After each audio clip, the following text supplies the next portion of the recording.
আসন্ন 21শে মে রামগঞ্জ উপজেলা পরিষদ নির্বাচনে চেয়ারম্যান প্রার্থী ইমতিয়াজ আরাফাতকে বিজয় করার লক্ষ্যে উঠান বৈঠক অনুষ্ঠিত হয়েছে।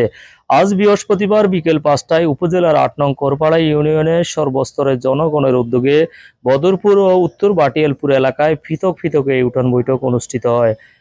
8 নং করপাড়া ইউনিয়ন পরিষদের চেয়ারম্যান জাহিদ মির্জার সভাপতিত্বে ও উপজেলা কৃষক লীগের সাধারণ সম্পাদক ডাক্তার মানিক ও করপাড়া ইউনিয়ন পরিষদের সাধারণ সম্পাদক তসলিম হোসেনের যৌথ সঞ্চালনায় বক্তব্য রাখেন উপজেলা নির্বাচনে আনারস মার্কা প্রতীক নিয়ে চেয়ারম্যান প্রার্থী ইমতিয়াজ আরাফাত। আপনারা সকলে যেভাবে আজকে এখানে উপস্থিত হয়েছেন 21 তারিখে অবশ্যই সকলে ভোট কেন্দ্রে যাবেন এবং আমার আনারস প্রতীক একটি ভোট দিয়ে আপনাদের সেবা করার সুযোগ দিবেন। আসবেন তো সবাই? মামুনরা আসবেন তো? অবশ্যই আসবেন।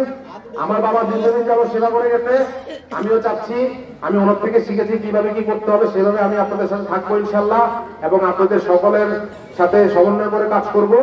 আপনাদের সকলের সুস্বাস্থ্য কামনা করছি, সকলে ভালো থাকবেন, সুস্থ থাকবেন এবং আগামী 21 তারিখে ইনশাআল্লাহ উপরাল্লাহ চাইলে বিজয়ের মালা নিয়ে যাতে আপনাদের সাথে আবার দেখা করতে পারি, এই বলে আমি আমার সংক্ষিপ্ত বক্তব্য শেষ করলাম। আসসালামু আলাইকুম ওয়া রাহমাতুল্লাহি ওয়া বারাকাতুহু। 6 নং লামসুর ইউনিয়ন পরিষদের চেয়ারম্যান ফয়জুল্লাহ জিশান পাটোয়ারি, 7 নং বশিকপুর ইউনিয়ন পরিষদের চেয়ারম্যান মাহফুজ আলম ও ইউনিয়ন আওয়ামী লীগ, যুবলীগ, ছাত্রলীগ সহ বিভিন্ন শ্রেণী পেশার মানুষ এই সময় উপস্থিত ছিলেন। এই সময় উপস্থিত সকল ভোটারদের আসন্ন 21শে মে চেয়ারম্যান প্রার্থী ইমতিয়াজ আরাফাতকে আনারস মার্কা ভোট দিয়ে জয়যুক্ত করার আহ্বান করেন নেতৃবৃন্দরা।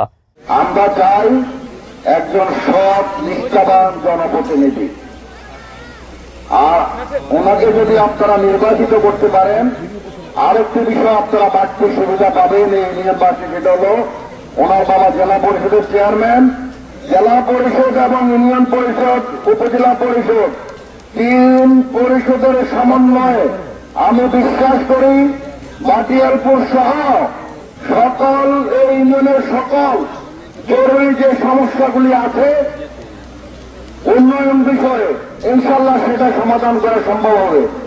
আনারস প্রতীক নিয়ে আপনাদের সামনে আজকে হাজির হয়েছেন, আপনারা কি ওনার আনারস প্রতীকে সবাই ভোট দেবেন?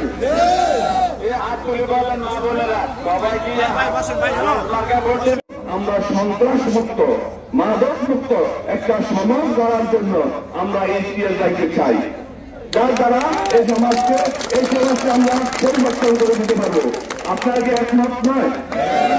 শান্তিপ্রিয় মানুষ, শান্তিতে থাকার জন্য যে প্রার্থী আমাদের পক্ষে কাজ করবে আমরা সেই প্রার্থীকে বাছে নেব এবং আমাদের প্রার্থী হলো ইমতিয়াজ ভাই।